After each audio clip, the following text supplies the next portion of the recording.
Good afternoon. My name is Justina Barrett, and I am delighted to welcome you to the Historical Society of Pennsylvania's vaults. We are located at 13th and Locust, and we proudly serve as Philadelphia's Library of American History.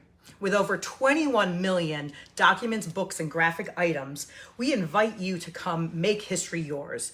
Whether that is finding your ancestors from 100 years ago or learning more about Pope Francis's visit 10 years ago, we have it here, and we'd love you to come and do some research.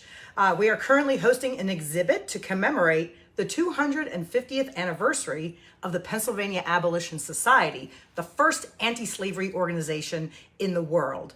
That exhibit is co-curated with our friends at 1838 Black Metropolis, and it is open and free to the public Tuesday through Friday until Memorial Day. But today, I'm so excited to learn more from two researchers who know a whole lot about our collection. They are going to take us into a deep dive on the research they've been doing over the hours and hundreds of hours, months, years that they have been researching here at HSP. So first, I'd like to introduce Carolyn Wallace. She's the Director of Education at Cliveden on Cliveden Street in Germantown. You've been there over a decade. Yeah. And you've been researching here over a decade. Yes. Okay. And she's joined by Adrienne Whaley, who is a longtime member and past president of the African American Genealogy Group, also a longtime researcher here at HSP. We'll have time for questions at the end, so as you think of them, you can go ahead and put them in the chat. But I'm going to get out of the way, and we're going to learn more about Jacob, the freedom seeker, and pulling together his life as we can tell it from these documents. Thanks so much for being here. Thanks, Justina. Thanks, Justina. So we are really excited to be here and bring you guys deep into the dive of the Chew family papers and the stories we can gather from them. They are two very large shelf full of documents that are the Chew family papers, so lots of stories to be dug out of those. We have been working with some funding from the National Endowment for the Humanities and the National Trust for Historic Preservation from funding for the last several years to work to digitize some of the documents that really dive into the Chew slave owning history. And we've been working with the folks here at the Historical Society of Pennsylvania and the African American Genealogy Group to try to patch those stories together from the documents that we have been looking at. And we're going to look at a variety of different kinds of documents today from those archives. And now I'm going to turn it over to Adrienne to sort of talk us through the first one. All right. So as you heard, I am a member of Philadelphia's African American Genealogy Group. And so our role in this whole process was, number one, to help Carolyn to figure out which of the documents we should really do a deep dive into to figure out, okay, how can we start to find stories of people of African descent and try to piece them together into families and sort of see if we can stretch what we know about them over time. So we would look at documents that had been scanned by our friends here at the Historical Society of Pennsylvania and find a story here, find a story there, and then try to put them in order and see what we could build from them. So this first document that we're going to look at is a part of a ledger that is from Samuel Chew. And maybe the first thing that I should tell you is that there are 6 main characters that we are going to talk about in this story. So Samuel Chew is one of them. And Carolyn, do you want to say a word about who he is? Yeah, so Samuel Chew is the half-brother of Benjamin Chew, and Samuel Chew had lots of properties on the eastern shore of Maryland near Chestertown, Maryland, many plantations, and one of them is called Rich Neck. It's in the region near Rich Neck, and so we'll hear about that a little bit through some of these documents, but Benjamin Chew was the one based here in Philadelphia. All right, so that's 2 of our characters, Samuel Chew and Benjamin Chew. You're also going to hear the name James Berry. So he is one of the overseers on one of Samuel Chew's plantations, the one in Rich Neck. You're also going to hear the name John Etherington. He appears to be some sort of a neighbor of Samuel Chew down in Maryland, and also appears to function as a bit of a slave catcher for some of the slaveholders that are in that region. You're also going to hear the name Mayor Matthew Lawler, and then of course the center of this story is Jacob, or Jake as he is sometimes known. So when we look at this document that's here in front of us right now, this, as I said, is a part of a ledger. It's tracking money in and money out for Samuel Chew. On the left-hand side of this ledger, you're going to see money that's been expended. On the right-hand side, you're seeing money that is being received. If we look at the different columns, what you're first seeing is the date, right? So that's all of this down here. Then you're going to see exactly what the money was being spent for. And then these 3 columns here are actually for the amount of money that's being spent. Now, this is 1803. This is after the end of the Revolutionary War. So it's really interesting for me, at least, to look at this and see that there are 3 columns. This isn't dollars and cents. This is actually pounds, shillings, and pence, which I find to be fascinating. And it just goes to show that change in the 18th and 19th centuries is not immediate. It takes time. But what did we notice when we were looking at this document? So what stood out to us and really started to stand out more and more over time is this particular section right here for June the 9th. So if you look at it, you'll see it says to cash expended in hunting Negroes. Okay, so first we should just pause for a moment and note that this is not a word that we would use today. This is not a word that we are necessarily comfortable with, but this is a historical document. It's being used to refer to people of African descent. And specifically in the context of this document and this family story, it's being used to refer to people who are enslaved. So this money is being expended in hunting Negroes in the Jerseys and Philadelphia and getting Jake. So they are spending money trying to find what we believe are freedom seekers, sometimes referred to as runaway slaves, right? We're talking about enslaved people here who have left the eastern shore of Maryland, and they're seeking their freedom in places like New Jersey and in Philadelphia. You might have heard of other stories about freedom seekers coming out of Maryland and crossing the eastern shore, people like Frederick Douglass, people like Harriet Tubman in the later part of the 19th century. So it's really cool to see in the earlier part of the 19th century that there are also people there that are seeking their freedom from that region. They have this desire inside of themselves and are willing to try to make it happen. What's also interesting to me is how general the first part of this is. It's just hunting Negroes. No one is named. But then, very specifically, this person named Jake is called out. So we noted that, but it didn't become important until we started noticing Jakes and Jacob mentioned in other letters and other documents, including one that was written on the exact same day that this was put into the ledger.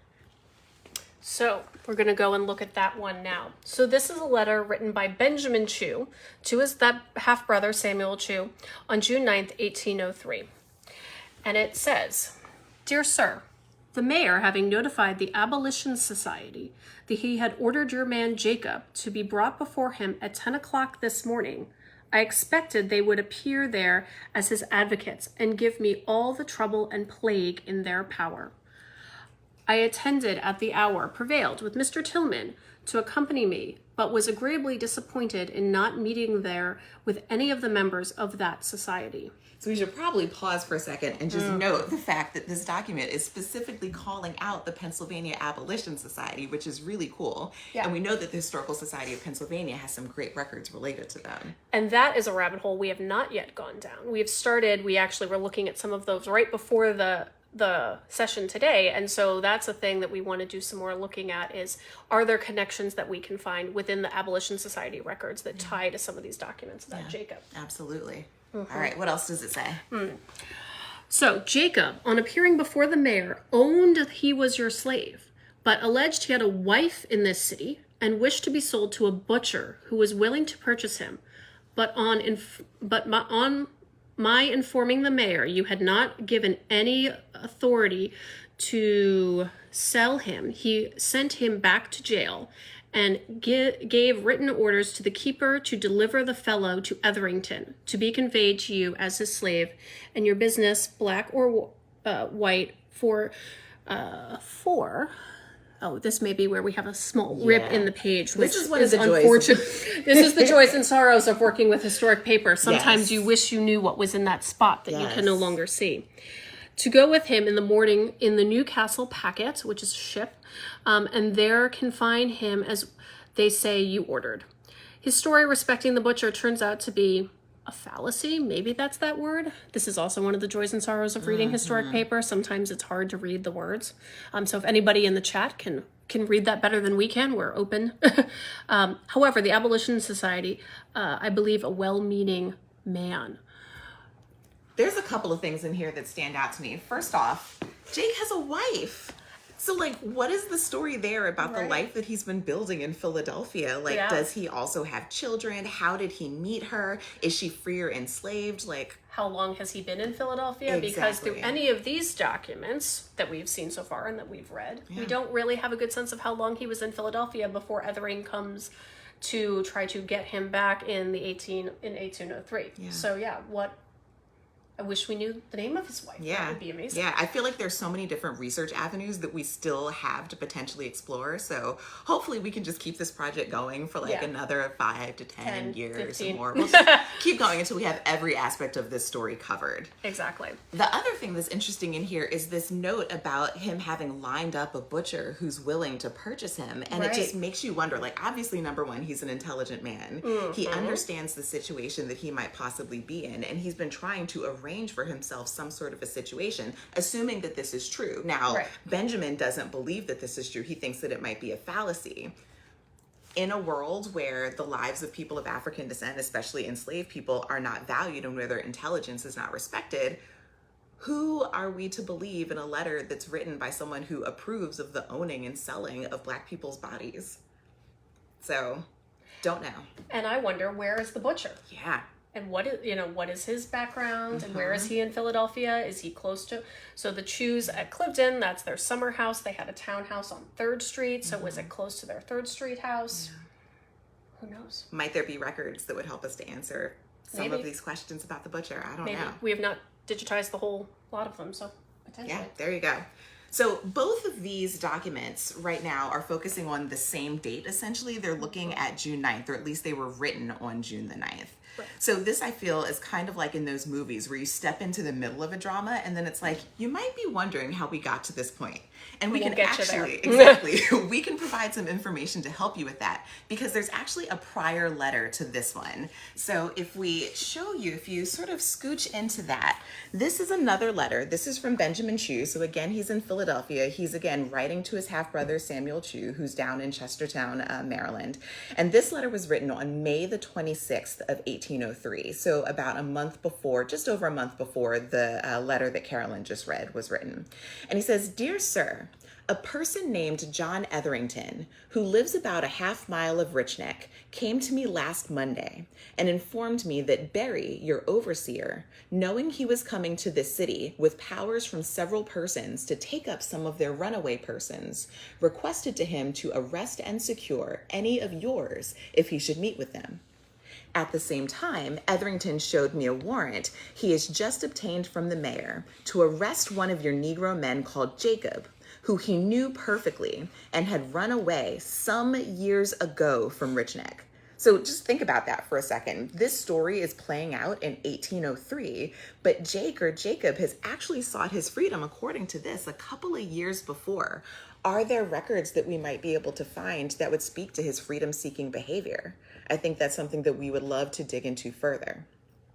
"The fellow was this morning apprehended," the letter continues, "and on his being carried before the mayor and Etherington swearing to his being your slave, has been committed to jail for 29 days to give you time to send for him, with a power of attorney properly expected and acknowledged by your orders, and before a magistrate by one of the subscribing witnesses authorizing some person to," there's another word we can't quite read, but something him for you, on the, again, another word we can't quite read, of which power the mayor will order the jailer to deliver him to your attorney.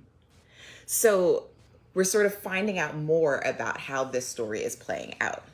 But these aren't the only documents that we have on this story. So these are sort of the narrative pieces that help us to better understand the ledger. But there's a couple more financial documents that provide us a little more information and that link back to this ledger. Yeah. So if we take a look at those, there are 2 receipts, and these are receipts for payments made to John Etherington. One on May 31st of 1803 to James Barry, who was that overseer in Rich Neck, the sum of £3, 18 shillings and 9 pence for having Jacob taken up and put in Philadelphia. And then the later one is for June of that same year, 25th, 1803, received to James Barry the sum of £7, 10 or tin, no standardized spelling, shilling for taking up Jacob in Philadelphia, John Etherington. So we can see those also in this accounting that belongs to Samuel Chew. So they're referenced the same way. So here we are, May 31st. Here we go, cash paid to Etherington. There's that £3, 18 shillings and 9 pence. And then the other one is in June. That's maybe this one, part of that one. Yep. So one of the interesting things about going through these documents is that we just keep finding more and more things. So one thing that we had actually noted earlier in one of our off-camera conversations was that this this expenditure for hunting Negroes, quote unquote, in Jersey and Philadelphia is not the only time in 1803 that they are looking for freedom seekers who have sought their freedom, their agency away from this family. So if you look a couple of lines up, you can see that there's the cash expended in hunting for, and then what do we think that is? Tom or Tim or Jim or something when he ran away. So it makes me wonder, like, what is the culture on this plantation? What connections to the enslaved people there have to folks in Jersey, in Philadelphia, in other places that they feel emboldened to be running away as they are here? And what is their experience having been owned by Samuel Chew and having someone like James Berry as an overseer? Are they experiencing cruel treatment? What are the particular horrors of enslavement that they are experiencing there that is motivating them to seek their freedom? And because this is only just one of their plantations, like I wonder if there are similar records, and that's a correspondence we could be looking through. Are there other payments looking for runaway folks? And then can we find those things sort of lined up against like runaway ads in newspapers and stuff like that? Exactly. Yeah. But one of maybe the most interesting things we ended up finding in a previous program where we were looking at and starting to unpack the story of Jake or Jacob is, so on the opposite side of this, the money that is being received, we have on June 9th, by cash received for Jake, £75. So that's that same day that Samuel Chew is spending money to cover the cost of having hunted Negroes and for taking up Jake. And now he's receiving money for Jake. So we've got so many questions related to this. I mean, one of them is just the fact that we know that the Pennsylvania Abolition Society had been notified of Jake's situation. Is it possible that they raised the money to purchase him and perhaps he was able to get his freedom, and this is sort of one of the first steps in that pathway? Yeah. Or is it possible that maybe they ended up deciding that the butcher could purchase him and he's able to stay in the city and work for this butcher and be close to his wife? Maybe that's another possibility. Or did they decide that he was too much trouble to keep on that plantation, and so they sold him someplace far away from his family, from his community, from all of his relationships as punishment, but also to display to other people that this is the cost of seeking your freedom? Right. At this point in time, we just don't know the answer to those questions. And I think that's one of the joys and sorrows of working with the archival records. Sometimes you can really patch through a whole story from beginning to end, and sometimes you don't really get the end, or you don't really have a good beginning. And hopefully maybe one day we'll find out the ending. Yeah. We may never know, but something to... Maybe we'll find out more about his wife. Yeah, that would be great. I'd or love maybe to know there's more more about the things in family. Abolition Society records. Exactly. But these are great documents to really lift up this story of this African-American man that was living here in Philadelphia. Yeah, and it's a story that is clearly one of bravery and daring and boldness and cunning and thoughtfulness and care and all sorts of things like that. How beautiful is it to be able, even if the story itself is kind of a sad and a frustrating one, how awesome is it to be able to find those sorts of characteristics and qualities being lifted up for a person of African descent at this point in time? Very much so. And if you want to see another version of Jake's story, we have been, another part of this more recent round of our funding, we have been working with a local video firm, PWP Video, to create 3 videos of stories from these archival records, and Jake is one of them. So if you want to see those videos, that program will be hosted on Zoom online on March 12th at 7 p.m. So we hope you can join us then. And I think Justina or somebody will be putting those links into the chat. If you also want to look at these records in more depth for yourself, try to figure out those words we couldn't read, they're all available. So part of this work has been to digitize them so folks can read them from the comfort of their home. Researchers and genealogists and all sorts of different folks. So if you want to read them, you can find them through the Omeka site here at HSP's website or on Clifton's website. And you can read them and blow them up really big and read them for yourself at home. Yeah, and if you were interested in researching your own African American genealogy, helping someone else with that research, definitely look into the African American Genealogy Group. Our goal is to help people to understand that they can do this research, share resources with them, take them on field trips to amazing organizations like Clifton and HSP. So come hang out with us at aagg.org. So we have a few questions. Oh, Great. Love questions. So that's a great segue for a question that says, can Adrian speak how these documents help genealogically? Oh, absolutely. Okay. So sometimes people think that genealogical research is just about who are a person's parents and what are their birth, marriage, and death dates. I firmly believe that the work of genealogists is actually to be family historians. It's not just about getting sort of the skeletal overview of a person's life. It's about understanding their experiences. And so the opportunity to look at documents like these in particular tells us more, not only about Jake, and we don't have the names of any family members or anything like that we know of right here, but it also gives us an opportunity to understand his community and the overall community of the people who were owned by the Chu families. So in other documents that have been a part of this project, we've actually been able to find midwives delivering babies. We have been able to piece together, because of probate documents from when people passed away, entire families, children who were linked to their mothers, mothers who were linked to their sisters, and so on and so forth. So these documents actually can help us to build family trees and also help us to build context about communities. And also you can see in some of those probate records, you can also see not only mothers and children being connected, but also husbands and wives being connected too. So a lot of that is really helpful fodder for genealogists. And again, you can read them all online now, which is really great. Yeah. Awesome. So we just have some comments from people in the chat, a lot of positive feedback, people telling us about their relatives. So if you have any more questions, we have a couple more minutes. Another question, how does Clifton use this research? So we've been using this research a lot. As I said, we layer it into our tours. We also layer it into exhibits we have in our Carriage House Barn Visitor Center. We're looking right now the house is really looking at the middle of the 19th century, so much later than these documents pertain to, but next year for the semi-quincentennial, we're really going to lean into the 1770s. And so I think a lot of these kinds of stories that we're pulling out of these documents are going to figure into those stories as well. So yeah, it's a whole lot of different things.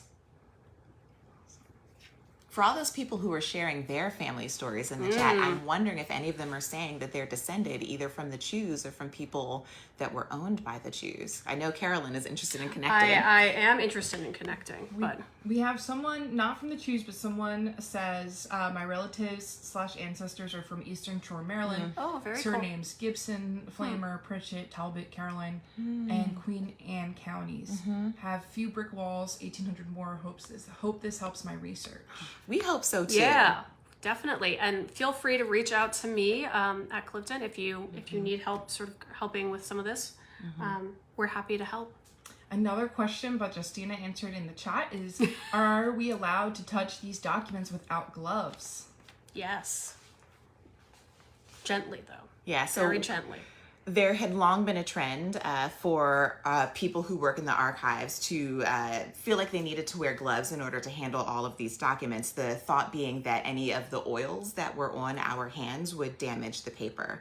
What people have learned, though, is that there was another possibility for damaging the paper, and that was the fact that with gloves on, it actually reduces your sense of tactile awareness with the paper, so it's actually easier for you to sort of be less careful with the documents that you're handling. So weighing the pros and cons, most archivists have leaned now towards not wearing gloves when working with old documents. And I will say, the majority of the Chu papers, they're fairly sturdy documents. Not all of them, but a fair amount of them are. Another question that just came in, Was Richard Allen owned by the Chews? And any more information on him? Yeah, so Richard Allen writes in the first line of his autobiography, I was born in the year of our Lord, 1760, February 14th, 1760, a slave to Benjamin Chew of Philadelphia. So yes, Richard Allen was born enslaved to Benjamin Chew. We do not believe here in Philadelphia. Potentially, Benjamin Chew also owned a couple of plantations, a big one called Whitehall in Delaware. So probably there. And Cliveden was completed in 1767. And Richard Allen was sold to a man named Stokely Sturgis in 1768. So 1 year after Cliveden's finished construction. Then goes on to be the founder of the African Methodist Episcopal Church. So lots more to learn on Richard Allen and how he connects to the Chews early on, but yes. And of course, if you want to dig further into his story, you should absolutely reach out to Mother Bethel. Margaret Jerido, who is the archivist there, is an amazing human being and always excited to share stories about their research. And his manumission document here is at the Historical Society of Pennsylvania. One final question before we wrap. How involved was the mayor in these dealings? It's kind of hard to say. That's another rabbit hole to kind of go down. I don't know how many records there are for the mayor in this time period. I don't know. Maybe they're hidden in one of the vaults here. But yeah, that's another piece. We don't know what kind of records there are from his perspective that might lend another lens to this. But that's one of that relationship and those opinions are things that we sort of think about a little bit in some of the videos we've created. Yeah, so. How sympathetic would he have been to Jake's plight, or would he have been completely callous to the situation? Definitely questions that we have. All right. Thank you all so much for hanging out with us. Thanks for joining, and we hope to see you again in another program soon. Thank you so much.